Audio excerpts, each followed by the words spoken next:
நேயர்களே அன்பு வணக்கம். ஆயுத எழுத்து நீட்சிக்கு வரவேற்கின்றோம். 2 தமிழர் திருநாள்கள் கடந்த 2 ஆண்டுகளில் ஜல்லிக்கட்டு நடக்காமலேயே கழிந்திருக்கிறது.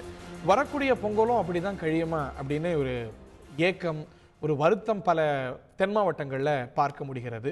இதற்கான அத்தனை முயற்சிகளையும் நாங்கள் எடுத்து வருகின்றோம் என்று தமிழகத்தை சேர்ந்த மத்திய அமைச்சர் பொன் ராதாகிருஷ்ணன், பாஜகவுடைய மூத்த பிரமுகர்கள்லாம் சொல்லி வருகிறார்கள். நாங்கள் அதுக்கான முயற்சி எடுக்கிறோம் அப்படின்னு சொல்லி வராங்க. ஆனால் இதற்கான ஒரு ஒரு பெரிய பிரச்சனையாக நீதிமன்ற வழக்கு தீர்ப்பும் இருந்து வருகிறது. அதை மாற்றணும்னா பாராளுமன்ற சட்ட மாற்றம் அப்படிங்கிறது அவசியமாகிறது, சட்ட திருத்தம் அப்படிங்கிறது.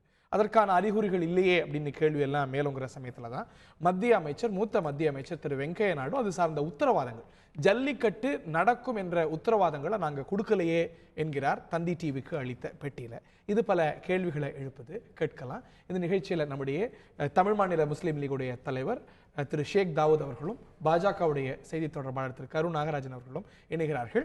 இது குறித்து மத்திய அமைச்சர் வெங்கையா நாயுடு நமக்கு அளித்த பேட்டியில் கூறிய இருக்கக்கூடிய விஷயங்கள்ல அந்த சுருக்கத்தை பார்ப்போம். On the issue of Jallikattu, this is another promise that the government has made. The government has not made any promise for information, and we can't go against the law of the land. We are voicing the wish of the people, but the court did not agree for the same. You can't blame the government for the same. I am not able to understand. Even the court gives some judgment. For that also, people try to find fault with the central government. How can you hold central government responsible in this? On the issue of Jallikattu, this is another promise that the government has made. The government has not made any promise for information, and we can't go against the law of the land. We are voicing the wish of the people, but the court did not agree for the same. You can't blame the government for the same. I am not able to understand. Even the court gives some judgment. For that also, people try to find fault with the central government. How can you hold central government responsible in this? திரு கரு நாகராஜன், அமைச்சர் வெங்கையா நாயுடு சொல்வது போல இந்த தடை அப்படிங்கிறது நீதிமன்றத்தால தான் வந்திருக்கிறது, மாற்றுக்கிறது இல்லை. ஆனால் உத்தரவாதம் எதுவும் கொடுக்கப்படவில்லை என்கிறார் மத்திய அமைச்சர் வெங்கையா நாயுடு. தமிழகத்தில் எத்தனை முறை திரு பொன் ராதாகிருஷ்ணன் உத்தரவாதம் அளித்திருப்பார்? அவரை விடுங்க, மத்திய அமைச்சர், இந்த துறை சார்ந்த அமைச்சர் திரு பிரகாஷ் ஜவடேகர் எவ்வளவு முறை உத்தரவாதம் அளித்திருப்பார்? இது எங்களுடைய உத்தரவாதம் இல்லை அப்படின்னு நீங்க சொல்லும்போது, ஒரு அமைச்சர் சொல்லும்போது இதுல சற்றே ஒரு யூட்டர்ன் அடிக்கிற மாதிரி தானே எல்லாருக்கும் படுது. ஒரு நம்பிக்கை கீற்று தென்படலை. இல்லை, இப்போ நீங்களே சொல்றீங்க மத்திய அமைச்சர் பொன்னார் அவர்கள் உத்தரவாதம் அளித்தார், மக்களுக்கு நிச்சயமாக ஜல்லிக்கட்டு வரும் என்ற நம்பிக்கை இப்போது கூட இன்றைக்கு கூட விமான நிலையத்தில் பேட்டி கொடுத்திருக்கிறார், முயற்சி செய்து கொண்டிருக்கிறோம் என்று சொல்லி. பிரகாஷ் ஜவடேகர் அவர்களும் நிச்சயமாக ஜல்லிக்கட்டு வரும் என்று மிக நம்பிக்கையோடு இருங்கள், கண்டிப்பாக ஜல்லிக்கட்டு வரும், அதற்கு வேண்டிய முயற்சி எடுக்கும் என்று சொல்லியிருக்கிறார்கள். அதே நேரத்தில் மேனகா காந்தி அவர்கள் நாங்கள் பிராணிகள் நல வாரியத்துக்கு ஆதரவாக அவர் சில கருத்துக்களை சொல்லிக் கொண்டிருக்கிறார்கள். இந்த துறை சார்ந்த அமைச்சரா இருந்த வரைக்கும் சொன்னார். இன்னைக்கு இந்த துறைசார் அமைச்சர் மாறின பிறகு சொல்லல. இன்னைக்கு ஒரு சட்ட மாற்றம் மட்டும்தான் மத்திய அரசால செய்யக்கூடிய ஒரு வழி. இன்னைக்கு சட்டத்துல மாற்றம் அதை செய்யக்கூடிய கேபினெட்ல திரு வெங்கையா நாயுடு இல்ல. அதுதான் அவர் சொல்றாரு, எந்த உத்தரவாதமும் உத்தரவாதம்ங்கிறது சில எதிர்க்கட்சிகள் பாஜக மீது பழி சுமத்தக்கூடாது, குற்றம் சாட்டக்கூடாது. அதை குற்றம் சாட்டுவதற்கு யாருக்கும் தகுதியும் இல்லை. காங்கிரஸ் கட்சியோ மற்ற கட்சிகளோ குற்றம் சாட்டுவதற்கு தகுதியும் இல்லை. ஏனால் யாரும் முனைப்பான எந்த காரியத்திலும் ஈடுபட்டதும் இல்லை. 2011 ஜல்லிக்கட்டு வரக்கூடாது என்று காங்கிரஸ் அரசு இதுக்கு நிரந்தர தடை ஏற்படுத்திய பிறகு ஒரு மத்திய அரசு இதற்காக பாடுபடுகிறது என்று சொன்னால் அது பாஜக மட்டும்தான் என்பதை யாருமே நீங்கள் மறுக்க முடியாது. இன்றைக்கு டிசம்பர் 7ஆம் தேதி அமைச்சர் சொல்கிறார் ஒரு புறம் இருந்தாலும், அவர் முற்றிலுமாக எங்களுக்கு வேண்டவே வேண்டாம், நாங்கள் முயற்சியை செய்யவில்லை என்று சொல்லவில்லை. அவர் சொல்லி இருப்பது மக்களுடைய ஆசையை நாங்கள் நிறைவேற்ற வேண்டும், நாங்கள் ஒரு அரசு மக்களுக்காக அது கிடைத்தால் நல்லதுதானே என்ற அளவு. ஜல்லிக்கட்டு நடக்கணுமான்னு கேட்டா ஆமாங்கிறார். ஆமா, ஆனா அதுக்கு உத்தரவாதம் இருக்கு அப்படின்னா உத்தரவாதம் இல்லை. உத்தரவாதம் ஒரு முக்கியமான மத்திய அரசு உத்தரவாதம் எதுவும் இல்லைங்கிற உச்ச நீதிமன்றத்தில் மத்திய அரசு உத்தரவாதம் இல்லாவிட்டால் மத்திய அரசினுடைய முதன்மை வழக்கறிஞர் அடிஷனல் சொலிசிட்டர் ஜெனரல் நரசிம்மா அவர்கள் டிசம்பர் 7ஆம் தேதி மத்திய அரசின் சார்பாக எடுத்து வைத்த வாதத்தை நீங்கள் பார்த்து, டிசம்பர் 7ஆம் தேதி மட்டும் இல்ல, ஜூலை மாசம் அதற்கு முந்தைய மாதங்கள்ல மத்திய அரசு ஜல்லிக்கட்டுக்கு ஆதரவான நிலைப்பாடு தான் கோர்ட்ல எடுத்து. தெளிவு அதுல இன்னும் டிசம்பர் 7ஆம் தேதி வாதங்கள் மிக பயங்கரமா இருந்தது. உச்ச நீதிமன்றத்துக்கு அதிகாரமே கிடையாது. உங்களை நாங்கள் கேட்க வேண்டிய அவசியம் இல்லை. ஆகஸ்ட்ல வச்ச வாதமும் வலுவானதான் கருதல. அதை விட குதிரை பந்தயம் பண்ணக்கூடாது, ஆடு மாடுகளை வெட்டக்கூடாது, எவனுக்கு சாப்பிடக்கூடாது, எந்த வகையிலெல்லாம் விலங்குகளை துன்புறுத்துகிறீர்கள். இதை ஒரு விளையாட்டை, ஒரு மதம் சார்ந்த ஒரு விளையாட்டை, வீர விளையாட்டை நீங்கள் தடுப்பது தவறு என்று சொல்லி மிகவும் உச்சநீதிமன்ற நீதிபதிகள் யோசிக்கிற வகையில இன்றைக்கு ஏறத்தாழ 9 பேர் வழக்கு போட்டிருக்கிறார்கள். 9 பேர்ல மகாராஷ்டிரா மாநிலம் இருக்கிறது. இங்கே ஜல்லிக்கட்டு பேரவைத் தலைவர் ராஜசேகர் அவர்கள் 3 வழக்குகளை, அவருடைய செயலாளர் உட்பட 3 வழக்குகள் போட்டிருக்கிறார்.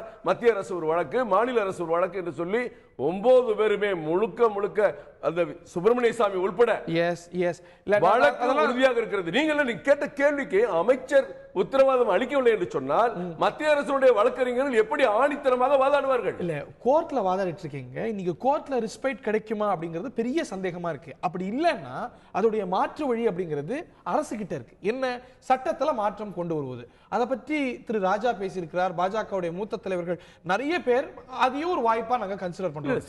அதுக்கான அறிகுறிகள் இல்ல, அதுக்கான உத்தரவாதமும் இல்ல. இல்ல, அறிகுறிகள் இல்ல, உத்தரவாதம் இல்லைன்னா அதெல்லாம் தயாரா இருக்கு, தயாரா தான் இருக்காங்க. நிறைவேற்றிருக்கலாம், முதல்ல குறைஞ்சபட்சம் இன்ட்ரோடியூஸ் பண்ணிருக்கலாம். இல்ல அதுக்கான வாய்ப்பு இருக்குன்னா அவசர சட்டத்துக்கு வாய்ப்பு இருக்குன்னா அதை எந்த கேபினெட்ல நிறைவேற்ற முடியுமோ அந்த கேபினெட்ல முக்கிய அங்கம் வகிக்கக்கூடிய உங்க கட்சியுடைய மூத்த தலைவர். கடந்த வாரம் ஜல்லிக்கட்டு பேரவையினுடைய தலைவர் ராஜசேகர் அவர்களுடைய தலைமையிலே இங்கிருந்து தமிழகத்திலிருந்து சென்று அங்க எல்லா அமைச்சர்களையும் சந்தித்து, இப்ப இருக்கிற அனில் தவே அவர்களையும் பிரகாஷ் ஜவடேகர் இடத்துல எந்த அமைச்சர் வந்திருக்கிறாரோ அவரையும் சந்தித்து எல்லா விதமான தயாராக இருக்கிறார்கள். உச்சநீதிமன்ற தீர்ப்பு எப்படி வந்தாலும் நம்மை சந்திக்க தயாராக இருக்கிறோம். நிச்சயமாக ஜல்லிக்கட்டு கொண்டு வருவதற்கு வேண்டிய அத்தனை ஏற்பாடுகளும் பிஜேபி அரசு தான் செய்ய முடியும். ஓகே, நான் திரு ஷேக் தாவூத் அவர்கள்ட்ட கேட்க விரும்புவது, மத்திய அமைச்சர் பொன் ராதாகிருஷ்ணன் தொடர்ந்து உத்தரவாதம் கொடுத்து வருகிறார், அவர் முயற்சியும் எடுத்து வருகிறார் அப்படிங்கிறத நம்ம பார்க்க முடியுது. ஆனா இன்னொரு பக்கம் அதற்கான உத்தரவாதம் இல்லை. நாங்க எங்க அந்த உத்தரவாதம் கொடுத்தோம் அப்படின்னு அமைச்சர் வெங்கையா நாயுடு கேட்கிறார். உங்களுடைய முதற்கட்ட வாதம் இது சார். அதாவது இப்போ மத்தியில் இருக்கின்ற அமைச்சர்களுடைய நிலைகள் தமிழகத்தை சார்ந்த விஷயத்தில் முன்னுக்கு பின் நிறைய முரண்கள் இருக்கு. பிஜேபியில் மத்தியில் இருக்கிற அமைச்சர்கள், அதாவது தமிழகத்தை சார்ந்த அமைச்சர்களோ, தமிழகத்திலிருந்து போயிருக்கக்கூடியவங்களோ, இல்லை தமிழகத்தில் இருக்க பிஜேபியை சார்ந்தவர்களுடைய நிலைப்பாடு வேறாக இருக்கு. மத்தியில் இருக்கிற அமைச்சர்கள், மூத்த அமைச்சர்களுடைய நிலைப்பாடுகள் பல விஷயங்களில் வேறாக இருக்கு. இருந்த போதும் ஜல்லிக்கட்டை பொறுத்தவரை தமிழகத்துக்கு உண்டான செயல்பாட்டை இவர்கள் சரியாக செய்ய வேண்டிய ஒரு சூழல் இருக்கிறது. முதல்ல இதுக்கு முன்னால் அவங்க பண்ணது அந்த ஃபாரஸ்ட் மினிஸ்ட்ரியிலேருந்து ஒரு ஆர்டரை பாஸ் பண்ணி கொடுத்தது தான் தவறான ஒரு காரியம். அது அமெண்ட்மெண்ட்டாகவே போட்டு போயிருந்தா அந்த பிரச்சனை இருந்திருக்காது. அதை முதல்ல சட்டத்தில் மாற்றம் செஞ்சிருந்தா வந்திருக்காது, இந்த பிரச்சனையே வந்திருக்காது. சும்மா ஒரு ஆர்டரா போட்டு கொடுத்ததுனால திரும்பவும் கோர்ட்ல போய் தொங்க வேண்டிய ஒரு சூழல், அதாவது கண் துடைப்பு மாதிரி அதை பண்ணதுனால அதனுடைய விளைவு தான். கண் துடைப்புன்னு நீங்க எங்க தடை பண்ண மத்திய அரசு மீறி ஏற்கனவே சம்பந்தமே இன்னைக்கு ஜூல கூட இல்ல, இன்னைக்கும் மிருக ஜூக்கள்ல பூரா எல்லா இவங்க எந்தெந்த விலங்குகளை சொல்றாங்களோ அவ்வளவு அங்க கூண்டில் அடைச்சு வச்சு காட்சிப்படுத்திட்டு இருக்கா, டிக்கெட் போட்டு காசு வாங்கிட்டு. அவருக்கும் உங்களுக்கும் ஒரே கருத்து இல்ல, கண்துடைப்பு இல்ல, நிச்சயமாக நரசிம்மா வக்கீல் என்ன சொல்லிருக்காரு, எங்களுக்கு அதிகாரம் இருக்குன்னு சொல்லிருக்காரு. தமிழக அரசு வழக்கறிஞருக்கு நிகரா இல்ல, அதை விட கூடுதலான சில பாயிண்ட்ஸ் எல்லாம் மத்திய அரசு வழக்கறிஞர் வாதிட்டு இருக்காங்க. எங்களுக்கு ஸ்ரத்தை இல்லன்னு எப்படி சொல்லுவீங்க? அதிமுக ஒரு தனிநபர் தீர்மானம் கொண்டு வந்திருக்கலாம், திமுக தனிநபர் தீர்மானம் கொண்டு வந்திருக்கலாம், 40 எம்பிக்களும் போய் பிரைம் மினிஸ்டர் பாத்துருக்காங்க, அதெல்லாம் பாத்துருக்காங்க. நான் என்ன சொல்றேன் அப்படின்னு கேட்டீங்கன்னா, ஒரு செயலை செய்யும் போது அதனுடைய பின் விளைவில், அதாவது இந்த மாதிரி ஒரு இதை கொடுத்ததும் போதே அதை சரியாக பண்ணி நீங்க சொன்ன மாதிரி கேபினட்டை கூட்டியோ அல்லது பாராளுமன்றத்திலேயோ அந்த சட்டத்தை அமெண்ட்மெண்டாக அந்த பில்லை பாஸ் பண்ணி செஞ்சிருந்தா இந்த பிரச்சனை கோர்ட்ல போய் நம்ம திரும்ப, அதாவது தமிழக அரசும் சரி மத்திய அரசும் சரி நம்ம இந்த அளவுக்கு வாதிக்கவோ தொங்கவோ வேண்டிய அவசியம் இல்லை. கோர்ட்டினுடைய நிலை என்ன, லால என்ன சொல்லியிருக்கோ அதை அவங்க ஃபாலோ பண்றாங்க. அப்ப அதுபடி லா படி இவங்க முதல்ல நீங்க என்ன சொல்றீங்க, சட்ட மாற்றம் செஞ்சா நடத்தலாம் அப்படிங்கிறீங்க, வாஸ்தவம் தான். ஆனா கோர்ட் தடை விதிச்சது இல்லையா, அந்த தடை விதித்த தீர்ப்புல சட்டத்தை திருத்துங்கன்னு சொல்லுது. எப்படி இன்னும் கடுமையா ஜல்லிக்கட்டெல்லாம் நடக்கிறதுக்கு யோசிச்சு கூட பார்க்க முடியாத அளவுக்கு அதுக்கு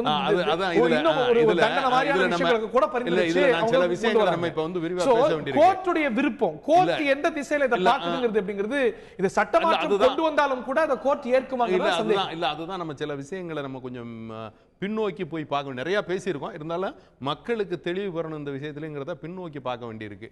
எப்படி பின்னோக்கி பார்க்க வேண்டியிருக்குன்னு கேட்டீங்கன்னா, வடநாட்டில் இருக்கிற ஜட்ஜஸ் இல்லை சுப்ரீம் கோர்ட்டில் இருக்க ஜட்ஜஸ்னுடைய நிலைப்பாடு எண்ணங்கள் வேறாக இருக்குது. இது சொல்லும்போது அவங்க என்ன சொல்கிறாங்க, புல் ஃபைட்டுன்னு சொல்லிட்டு மற்ற வெளிநாட்டுகளில் நடக்கிற மாதிரி, அதாவது கொடுமைப்படுத்தக்கூடிய ஒரு புல் ஃபைட்டாக அதை அவங்க நினைக்கிறாங்க. அது முதல்ல தவறு. ஏன்னா யாரும் அதை நம்ம வந்து கத்தியால் குத்துறதோ ஊசியால் குத்துறதோ கம்பை வச்சு அடிக்கிறதோ அதெல்லாம் கிடையாது. அது ஒன்று.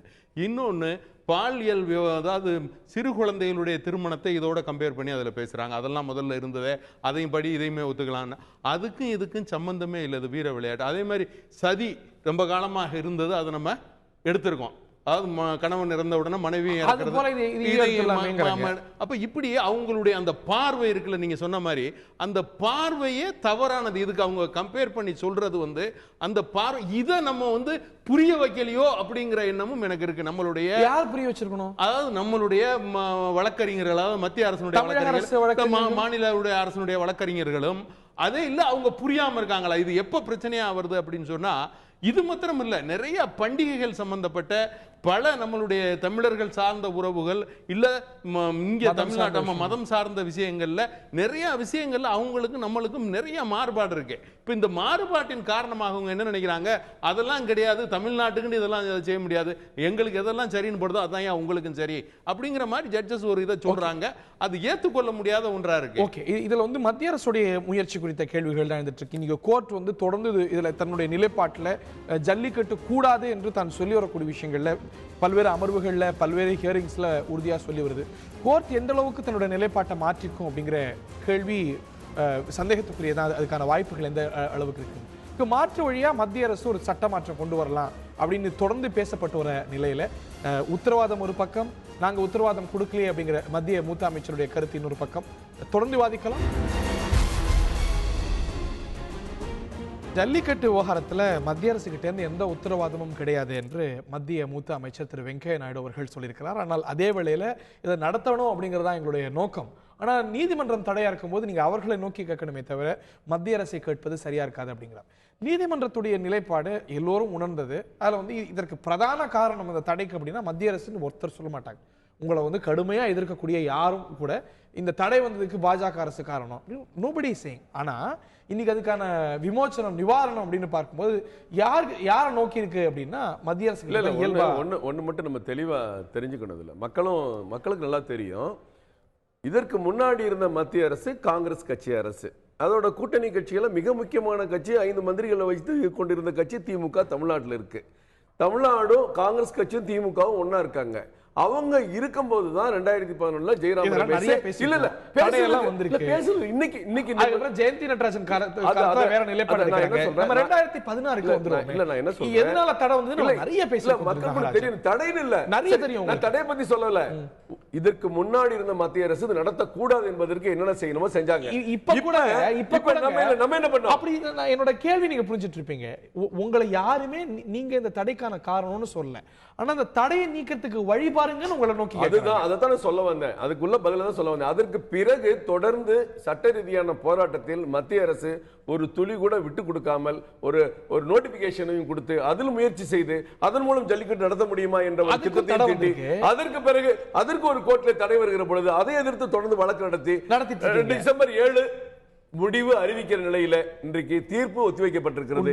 மிக அருமையான சில விஷயங்களை, இதுல சில நவீன மாற்றங்கள், நவீன பாதுகாப்புகள் இன்றைக்கு இருக்கிற சூழ்நிலைக்கு ஏற்ப உச்சநீதிமன்றம் ஏற்றுக்கொள்ள வகையில் சில விஷயங்களை கூட அங்கே சமர்ப்பித்திருக்கிறார்கள். எனவே நிச்சயமாக அந்த வாய்ப்பு கிடைக்கும். தொடர்ந்து பாஜக போராடி வருகிறது என்றுதான் நான் சொல்வேன். நீதிமன்றம் ஒருவேளை தொடர்ந்து இல்ல தடை தான் நீடிக்கும், நம்ம போக வேண்டாமே. இன்றைக்கு மாற்று வழி, அதுக்கான மாற்று வழி சட்டத்துல மாற்றம், அதுதான் பல வல்லுநர்கள் அது கூட தயாராக இருக்கலாம். இன்னைக்கு இது அங்கதான உத்தரவாதம் இல்ல, ஒரு வார்த்தை அந்த உத்தரவாதம் என்று இல்ல அப்படின்னு அந்த உத்தரவாதம் என்பது கோர்ட்டிலே ஒரு தீர்ப்பு வரக்கூடிய நிலையிலே தீர்ப்பு ஒத்திவைக்கப்பட்ட நிலையில. எப்படி தீர்ப்பு ஃபர்ஸ்ட் வீக் நம்ம கொடுத்து ஆகணும், ஏன்னா அதுக்கு முன்னாடி தான் ஜல்லிக்கட்டு நடக்க ஆரம்பிச்சிடும். அப்ப சுப்ரீம் கோர்ட் இது 6 மாசம் ஒத்திவைக்க போறது இல்ல.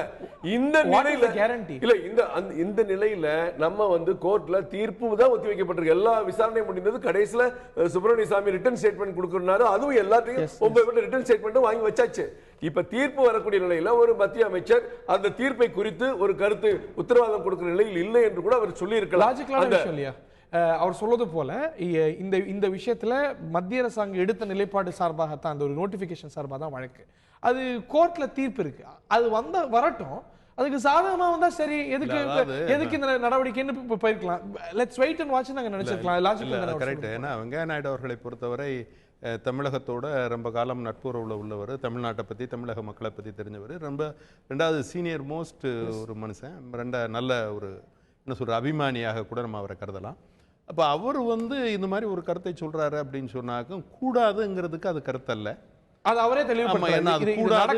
நடக்கணும், இதுக்கான முயற்சியை தான் நாங்க எடுக்கிறோம். ஆனா இது நீதிமன்றம் தான் தடைக்க காரணமாக நாங்க இல்லை. ஆனால் என்ன அப்படின்னா சில நேரங்கள்ல தன்னுடைய பொறுப்புக்கு ஏதாவது நம்ம எதையாவது சொல்லி அதுக்கு முன்பின் முரணாக வந்துடக்கூடாதுங்கிறதுக்காக அந்த பொறுப்புல இருக்கவங்க சில பேர் அதை மாதிரி பேசுறது உண்டு. அதே நேரத்தில் என்ன அப்படின்னு கேட்டீங்கன்னா, வெங்கையா நாயுடு அவர்களுக்கு இதுக்கு பொறுப்பு இருக்கு. என்ன காரணம் அப்படின்னு சொன்னா, அவங்க தான் இன்னைக்கு மத்தியில் ஆளுகின்ற அரசுலா இருக்காங்க. நீங்க சொன்ன மாதிரி கேபினட் அந்தஸ்துல முடிவு எடுக்கக்கூடிய இடத்துல இருக்காங்க. அதனால நாங்க உறுதி கொடுக்கல, எங்களுக்கு பொறுப்பு இல்லைன்னு அவங்க சொல்றத மக்கள் ஏற்றுக்கொள்ள மாட்டாங்க. ஏன்னா இப்போ நம்ம அந்த பொறுப்பில் இருந்துக்கிட்டு அது எனக்கு தெரியாது, நாங்கள் அதுக்கு உறுதி கொடுக்கல, நாங்கள் பொறுப்பு இல்லை, ஆனால் விளையாடுறதுக்கு ஜல்லிக்கட்டை நடத்தணுங்கிறதுக்கு நாங்கள் விரும்புகிறோம் அப்படின்னு பேசுகிறத மக்கள் ஏற்றுக்கொள்வாங்களான்னா மக்கள் ஏற்றுக்கொள்ள மாட்டாங்க. ரெண்டாவது, அவருடைய பொறுப்பை அவரும் தட்டி கழிக்க மாட்டார். அதனால் கண்டிப்பாக நமக்கு சாதகமான நிலைப்பாடு இருக்கும். கண்டிப்பாக ஜல்லிக்கட்டு நடக்கிறதுக்குள்ள அனைத்து ஏற்பாடுகள் நடக்குங்கிறதுல எங்களுக்கு மாற்றம். That is the hope. உறுதியாக சொல்ல முடியுமா வரக்கூடிய பொங்கலுக்கு வரக்கூடிய பொங்கல் ஜல்லிக்கட்டு இல்லாத பொங்கலாக கழியாதுன்னு உத்தரவாதம் கொடுக்க முடியுமா? கோர்ட் என்ன நிலைப்பாடு எடுக்கணும்னு நமக்கு தெரியாது. ஏன்னா தொடர்ந்து ஒரு நிலைப்பாடு எடுத்து வருது ஜல்லிக்கட்டுக்கு எதிராக. அப்படி ஒரு வேளை நெகட்டிவாக வந்தாலும் கூட எல்லா முயற்சிகளையும் சட்ட வாய்ப்பையும் பயன்படுத்தி மத்திய அரசாங்கம் ஜல்லிக்கட்டை உறுதி செய்யணும். இந்த தேதியில் மத்திய அரசாங்கம் ஜல்லிக்கட்டை உறுதி செய்வதற்கு என்னென்ன நடவடிக்கை எடுக்க வேண்டும் அத்தனையும் ஒரு துளி கூட விடாமல் எடுத்துக்கொண்டு இருக்கிறது என்பதை நம் தமிழக மக்கள் நன்கு அறிவார்கள். ஆனால் தமிழகத்தில் இருக்கிற ஒட்டுமொத்த அரசியல் கட்சிகளும் ஒட்டுமொத்த மக்களும் வரவேற்கக்கூடிய ஏற்றுக்கொள்ளக்கூடிய ஒரு ஜல்லிக்கட்டு வீர விளையாட்டு போட்டியை நடத்த முடியாத சூழ்நிலை வந்தால் மிகவும் வேதனையான விஷயம்தான். அதற்கு இங்க இருக்கிற மாநில சட்டமோ இல்லாட்டி ஒரு சட்ட திருத்தத்தையோ மத்திய அரசு எடுக்க தயங்காது. அவசர சட்டம் கொண்டு வர வேண்டும், திருத்தம் கொண்டு வர வேண்டும் என்பது இன்றைக்கு எந்த காங்கிரஸ் கட்சி இது நடத்தக்கூடாது என்று நினைத்தார்களோ அவர்கள் அங்கே இருக்கிறார்கள் மேல் சபையில். அவர்கள் இந்த சட்டத்தை நிறைவேற்றி மேல் சபைக்கு அனுப்பினார். நிச்சயமாக அதையும் கூட இந்த காங்கிரஸ் கட்சி இன்னைக்கு அவசர சட்டம் நிறைவேற்றினா பாராளுமன்ற கூட்டத்தொடர் கூடுற வரைக்கும் அது நீக்கும். அதுக்குள்ள ஒரு ஜல்லிக்கட்டு முடிஞ்சிடலாம். இல்ல, அதற்கு ஒரு கால அவகாசம் ஏற்பட வேண்டாம். தீர்ப்பு சாதகமாக அமையும். பிஜேபியினுடைய முயற்சி வெற்றி பெறும். தமிழகத்தில் ஜல்லிக்கட்டு நடத்தப்படும் என்று நாம் நம்பிக்கையோடு இருக்கிறோம். நடத்தப்படாவிட்டால் பல கிராமங்கள் இன்றைக்கும் துயரத்திலும் வேதனையிலும் ஒரு சோக வீடாக காட்சியளிக்கிற காட்சியை மீண்டும் நாம் பார்க்க நேரிடும். பார்க்க கூடாது அப்படிங்கிறது தான் இங்க ஒரு பொலிட்டிக்கல் கன்சென்சஸ், ஒரு கருத்தொற்றுமையாக இருக்கிறது. இன்னொரு பொங்கல் ஜல்லிக்கட்டு இல்லாம கழியுமா? அதற்கான உத்தரவாதம் அப்படிங்கிறது நாங்க இங்க கொடுத்தோம் அப்படின்னு அமைச்சர் கேட்க, அதுதான் எங்களுடைய விருப்பமும் கூட, நடக்கணுங்கிறதா எங்களுடைய விருப்பமும். அதற்கான முயற்சிகளை நாங்க எடுக்கிறோம் அப்படிங்கிறது. உத்தரவாதம் இருக்கிறதா? இன்னும் சில நாட்கள் தான் இருக்கிறது. Let's hope. இந்த நிகழ்ச்சியில் பங்கொண்ட விருந்தினர்கள் இருவருக்கும் பார்த்த நேயர்களுக்கும் நன்றி, வணக்கம்.